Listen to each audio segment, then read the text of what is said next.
Hi, I'm Gail. And hi, I'm Catherine. And we're delighted to welcome today Sally Strosahl, who's a licensed clinical professional counselor. In private practice for more than 4 decades, Sally offers a holistic approach to individual, couple, and family therapy. Sally and her husband Tom are celebrating their 50th wedding anniversary this year. Congratulations. Thank you. And Sally's clinical experience and her happy marriage, she says, are her credentials for her 2018 book, Living Your Marriage in Retirement, Keep the Music Playing. Here we are. So, Sally, welcome as an advocate for women aging and to talk with us today about keeping long-term relationships alive. And you've been a therapist for 45 years, I believe. So, if you could just let us hear a little bit about your holistic approach to marriage and family counseling. Well, I'm going to answer that question. I also want to take this moment to thank both Catherine and Gail and for your wonderful website. This has just been a beautiful gift to me, discovering your website and passing it on to friends. And I just look forward to a continuing relationship with all of these wonderful, wise women that you are lifting up and just inspiring all of us. So thank you for all of that. Thank you and welcome. Thank you. I also want to add to your introduction that I really feel like part of my credential is knowing that we're all trying to figure this out as we go along. Mm-hmm. We're all walking this path and we're all just trying to figure out how to keep our own music playing in our lives. And if we're in a couple, doing the same in those relationships. And I feel that we learn from each other in sharing the stories. And so, your website very much exemplifies that. So thank you again for really, doing what you're doing. That's a lot of hard work and you're doing it. Thank you. So in terms of the question about holistic health, when I was back in 1974, when I was finishing my advanced clinical training, my graduate training, I got introduced to the groundbreaking research of Hans Selye on stress and illness. And it really changed my approach. It added to all of my training and then added to my experiences over the years in working with families and individuals and couples. The idea reinforced that idea that mind, body, spirit, we're all connected, that what I'm thinking, what I'm feeling affects how my body reacts, affects how I feel spiritually, how I relate to the world, how I present myself. And we cannot pull that apart, just one thread at a time. It's all connected. And so what's in our hearts and how we connect spiritually, that all affects our health. And recent brain research has continued to really reinforce that idea, that supports that interconnection even more on the very cellular level, which to me is so exciting. So all aspects of ourselves are connected, and we weave that together with more and more awareness. The more conscious we are, the more aware we can of bringing that to that highest sense of wellness for ourselves. So we know this about the individual, then we also know this about the couple and the family. And then we extend that out into the environment and into the system that we are in, the ways in which we're affected. Certainly the pandemic brought that question home to us in terms of the connection of the culture and the environment. So the holistic approach addresses that.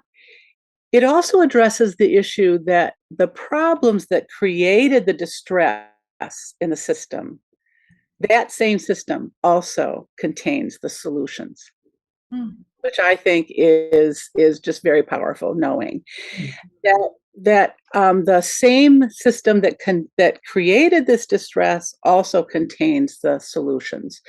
So when we can access the wisdom, the mind, body, spirit wisdom of the person, of the couple, maybe the family.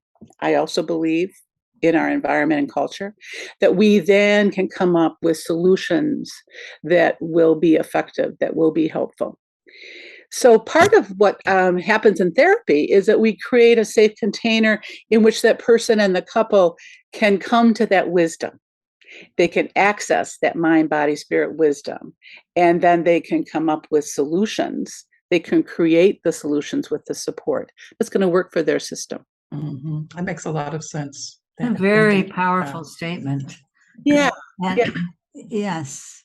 Really informed my work with people over the years, and it's informed my own understanding of myself. So, Catherine, I'm reminded that the way that I came to know you in a forum was when you did the forum with, or maybe it's called the Deep Talk with Carolyn Torkelson. Yeah. So could you tell us again about the book on integrative health? When can we look for that to be released? Well, thank you for the plug. That is coming out. It's called Beyond Menopause, New Pathways to Holistic Health, and it's coming out in early October. Oh, I'm really looking forward to it. So let's talk about books. Let's talk about you now, Sally. Okay, I just wanted to Thank you. Appreciate that.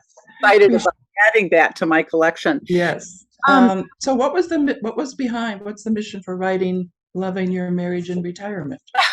I got to tell you, writing a book was not on my, that was not in my repertoire. That was not on my agenda. It was not one that I anticipated. And so writing the book has really been a wonderful adventure for me that I've learned a lot about.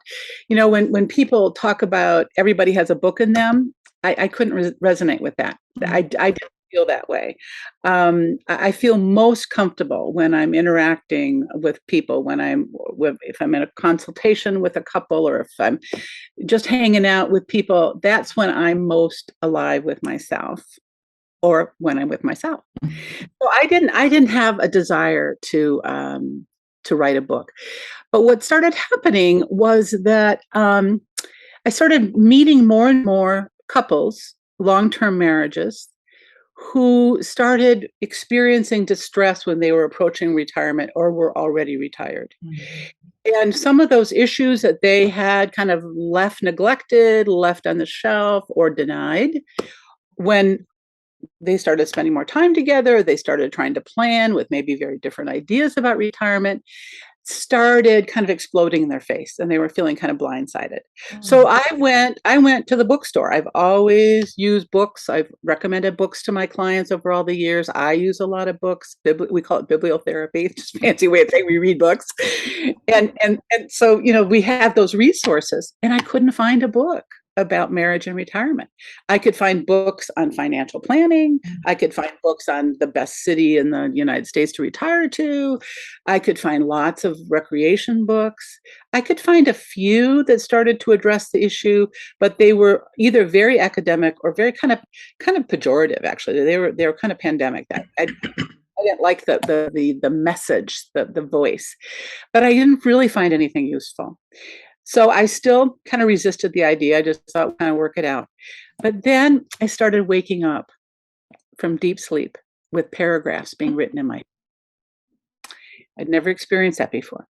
So I started realizing this is a spiritual struggle. I need to just surrender and find out where it takes me out of my comfort zone and see where it goes. My husband is a journalist. He's retired now for 10 years. And Tom's the writer. He had a 40-year career as a reporter and then as a news editor for a local newspaper. Fabulous writer. So Tom was the writer, not me.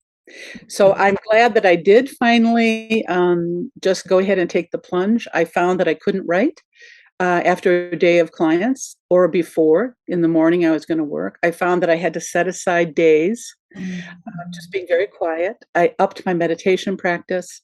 I found places by water. I found that if I was on the meditating by water, that that flow would come.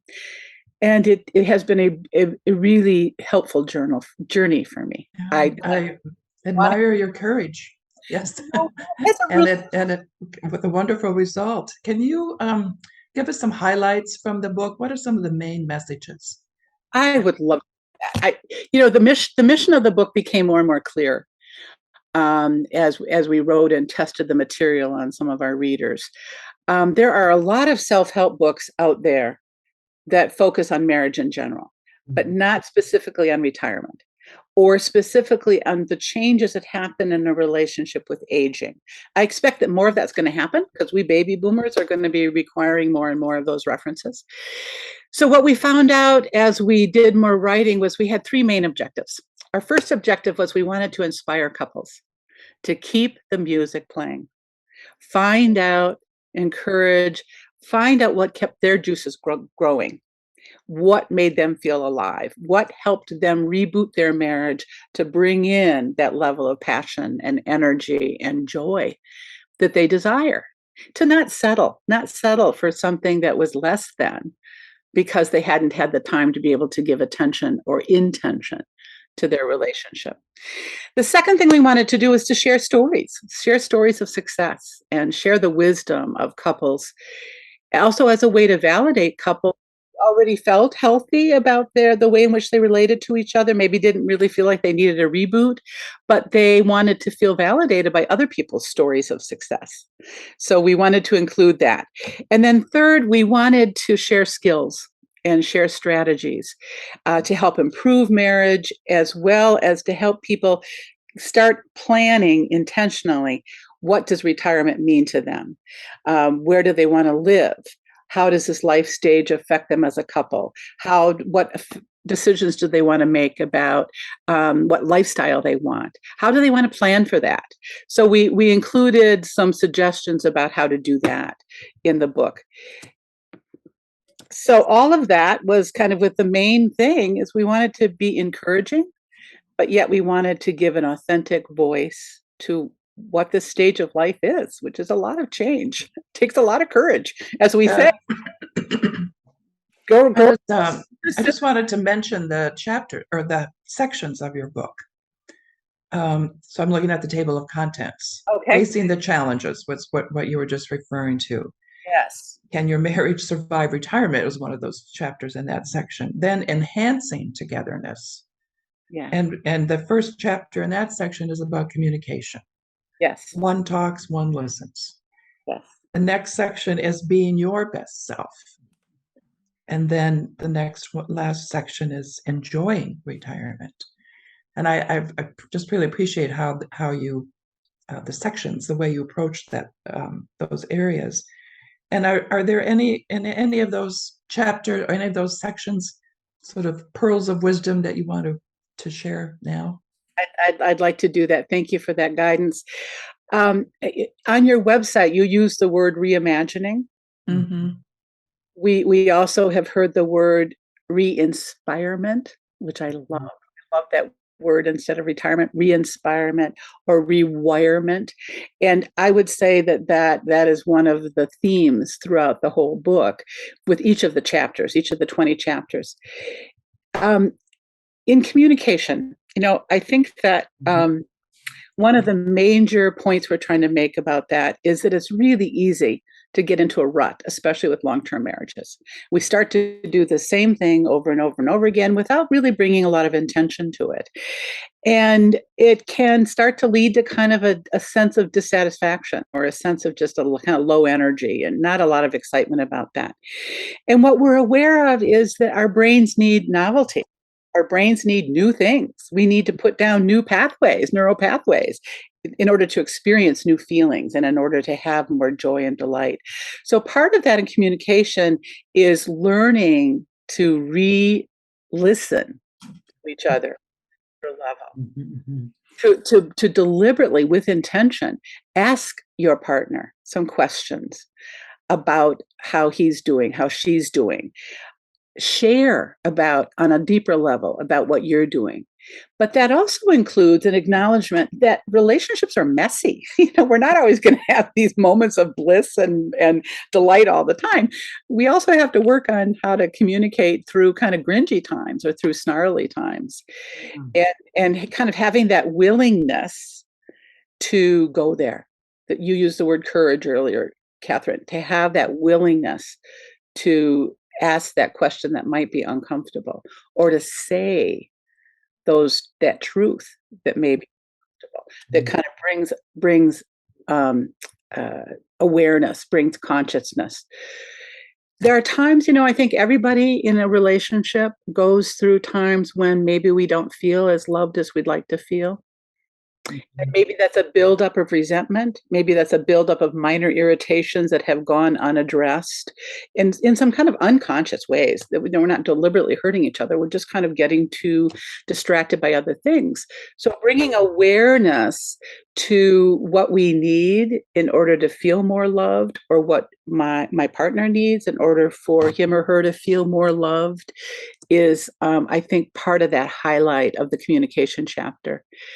We just had something recently happen at our house. I'm just going to kind of tell the story on myself, where I was at the kitchen, the water was running, the dishwasher was running, Tom was in another room, he said something to me, I yelled back to him that I couldn't hear him, and I was also kind of suspicious that he hadn't put his hearing aids in yet for the morning, which always makes it more difficult for us to listen to each other.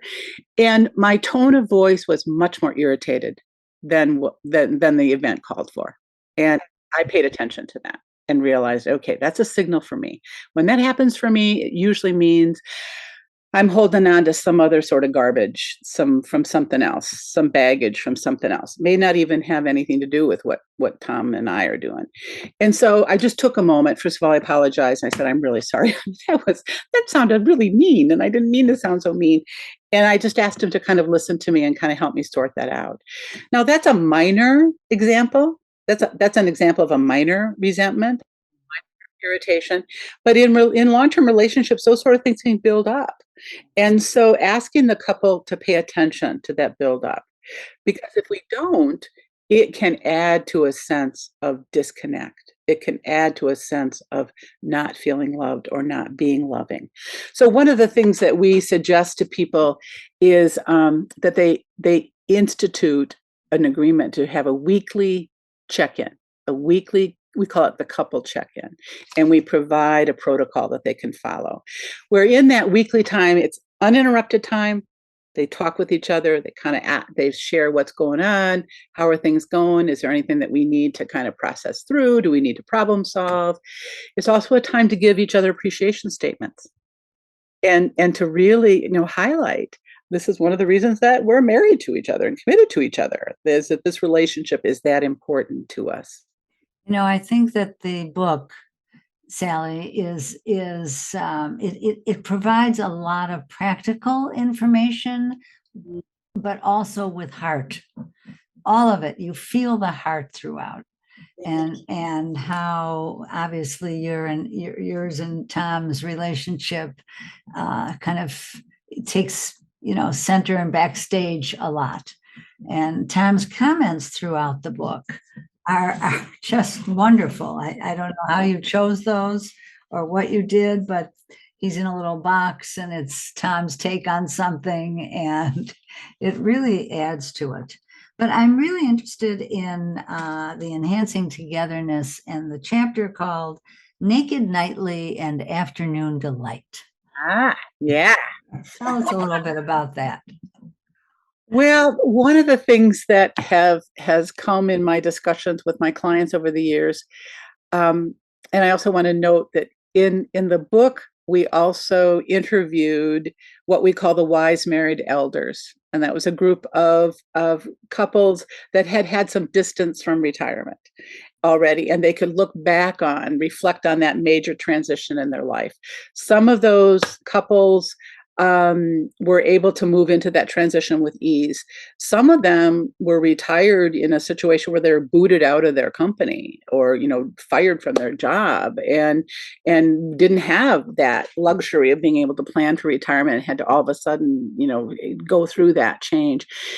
And other couples we interviewed were couples that had to basically totally reboot their marriage in order to save their marriage. And so from the wise married elders, we also got a lot of those gems of wisdom. And one of them was about sexuality and the commitment to prioritizing the couple.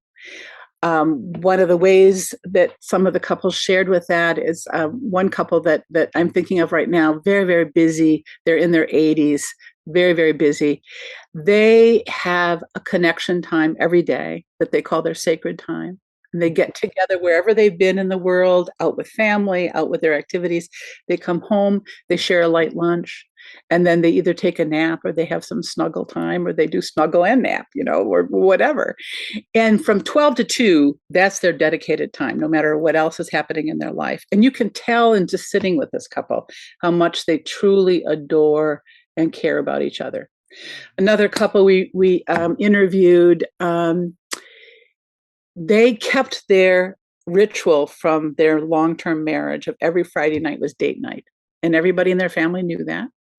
And as the husband said, sometimes we might make love other times during the week, but for sure we knew that on Friday night we would have a special time with each other, and we would connect with each other. Even though in this particular case with this couple, they then soon went into some medical issues, and so their way of being with each other sexually now is very different than what it used to be. So in that chapter, we have 2 chapters on sex. The first chapter is about those couples that want to just bring in more spark, and they just want to enliven their sexual relationship with each other by trying different positions, or giving more attention, prioritizing it more, bringing in some sex toys or some other things that they want to do to make that more alive. And also in that chapter, we also deal with chronic pain, which as we age can affect how we feel sexually. And also the issue of ED, and how can that be incorporated into healthy lovemaking. Mm-hmm. So one of the things that we like to highlight in that chapter is the idea that even just skin to skin contact, even if you're just touching and cuddling, and there's not anything necessarily arousing or sexual about it, just the touch to touch can increase the release of oxytocin and nitric oxide. Both of those, the hormone helps to bond us, helps to connect us, and the nitric oxide helps us feel more alive. It's called the God spark in our cells. So just that alone is worth finding out how to just maybe get naked again together, or just touch, or just do a foot rub, or do a massage. So for a lot of couples, they've maybe stopped doing that, or they don't do it very frequently. So bringing attention to their sexual life helps them awaken that up. Sometimes when I'm sitting with a couple, the husband will tell me how much he misses sex, and the wife will tell me how much she misses foreplay, how much she misses emotional intimacy. But they both tell me how much they miss the touch. They both miss just cuddling. Doesn't have to necessarily be sexual. And if you want it to be sexual, then there is this awareness that as we age, our bodies change. And for some women, what it may mean is that they aren't particularly aroused when they think about having sex. Maybe that's different than what they felt like before menopause, or as they've gotten older, they've noticed that. And so if they wait for feeling arousal, sex isn't going to happen. But what they find is that if they begin to engage sexually, and they begin the touching and the fondling and relaxing into the moment, the arousal comes, and maybe it becomes orgasmic. But whatever happens is it's been a nice connection. The second chapter is on sex, is about working with couples where sex is stopped, and it's stopped maybe for a long time. And there are lots of reasons for why that sex has stopped. So we give some pointers about how to talk about that and what to do. With a couple where it's okay with them, the sex has stopped, it's not an issue. But for couples where one still really wants to have sexual connection and the other is opposed to it, that's a whole nother complicated issue. Yes. Yeah. Thank you for that. Yeah, it's very interesting. Thank you. Important. Well, Sally, what else would you like to tell us about you? About you're a therapist, you're an author, and you're also, we know you're a wife, a longtime wife. You're a mother, grandmother. You sing. You're a feminist. Spirituality is important to you. Tell us more about how all that fits into your life. Well, all of that. I've been noticing. Thank you, Catherine, for that question. I've noticed as I've been getting older, I've noticed a couple of things. One is I just become more laser sharp with the couples I'm working with. I feel so grateful that I still want to continue to do work. I love the work that I do. And I feel grateful that people are making appointments. And as long as I feel like I have something to offer, I want to do that. But part of what's different for me is that I feel like I've both taking life more seriously and I'm taking life more lightly. I find that I laugh a lot more. I find that there isn't so much black and white. There really it's possible to be both of us be right, even though we may be diametrically opposed, we may not agree with each other. But if we keep talking with each other, we can find a way to listen to each other. And that humbles me because sometimes I can get caught up in feeling that I'm right. And I might feel really strongly about that, which means then that you must be wrong. But if I step back and I just stay from a place of, I listen from a place of humility, I stay curious. What's this about? Then I also notice that we can come to a new understanding. I don't have the whole story. And I think there were times I used to feel maybe invested in having the whole story and feeling kind of more self-righteous. So I'm noticing that I'm taking life more lightly. I'm playing a lot more. I'm learning how to play after being so involved in raising our children and, being in our careers and all of that together. I'm finding that I just enjoy those times when I can be more of lightness. And what is play? How does that? I love to play in my garden. I love growing my own vegetables for my smoothie in the morning. I just I have no illusions that I'm making any money. I know I'm not. not making money. I mean, I'm not saving money. I could do better at the farmer's market. But I just love going into my backyard and picking my kale and picking my tomatoes and picking my herbs for my smoothie. So that's play. Singing is play. Singing for me by myself, toning, singing in a group of other people, making harmony. My husband and I, regularly sing. We sing to our children and our grandchildren. And I come from a family of singers. So when we just got together in the end of July and we spent hours with a songbook singing, all 50 of us. It was Wow. That's fun. Tell us about Hildegard, just very quickly, because it's such a special event. My Hildegard, thank you. My Hildegard time, I've been in this circle of women singers for 20 years now, where we sing the chants of Hildegard of Bingen, who was a 12th century visionary. I mean, it just blows my mind, everything. Love those. I happen to know them. I love them. They're yes. beautiful. Yes, they're so beautiful. And we also then do other healing chants. And we are very intentional about singing together, making harmony, and creating the ways in which we can let love lead. That's one of our mottos, is letting love lead. That's lovely. And just Sue Ross is one of our earlier guests. I don't remember the episode, but look up Sue Ross. Sally and Sue are part of this group and have known each other for many years. In fact, I think that's how I found you, Sally. Oh, okay. Maybe it was through Sue. Sue, and I think Sue was the one that told me about you. So she is. Right. So tell us what next for you in the few minutes we have remaining. Well, as I said, I really enjoy being contacted by partners who have found our book and who want to do some specialized intensive work around the issues that are coming up for them. That's often very short-term work. We also are working on editing our first edition and coming out with a second edition. That may be a while, so I don't want people to wait. If they're interested in buying the book, buy it now. Don't wait second edition because things happen, and so we're kind of on a slower pace right now. But that part, that professionally, is where I'm at.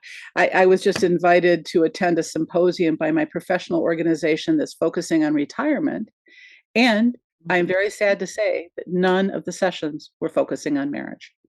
None of the sessions were focusing on relationships. It was all about individuals retiring. So we have more education to do because we know how big this life stage is in people's lives. And I think it's important to keep preparing for this so that we can have the best life we want.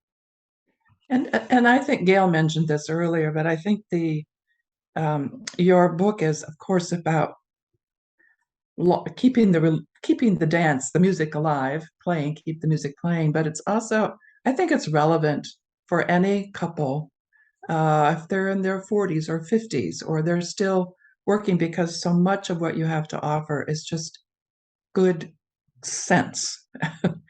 So it doesn't need to even be married couples. It's just people who are in long-term relationships. I really appreciate that, Catherine. One of the chapters that we wrote was on personal development, that retirement allows us the opportunity to go back in and figure and examine, what have we given up by being so focused? What do we want to bring back into our life? What really inspires us?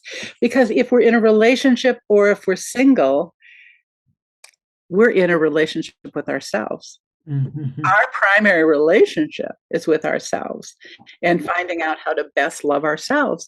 And for some of us, that's a lifelong task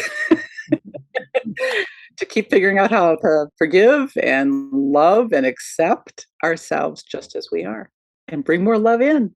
It's a lovely message. Gail, anything It else? is. No, it's I've enjoyed this so much, Sally, and you have a way of expressing yourself that is easy to listen to, that I think encourages people to want to read your book and learn more from you. Well, thank you. It's just And a delight to spend this time with both of you. I'm just so inspired by both of your oh, lives. thank you. And the way you talk is the way you write. Yes, So absolutely. it's a very engaging, accessible. I feel like when I was reading it, I felt like you and Tom were talking with me. I appreciate that feedback, Catherine. We really work to try to find what the right voice is. That's Yeah. You've done it. You've done it, Sally. Well, thank you. so. Thank you so much, Sally, for being with us and being an advocate and such a wonderful role model for all of us. For sure. Thank you. I appreciate it. Thanks again.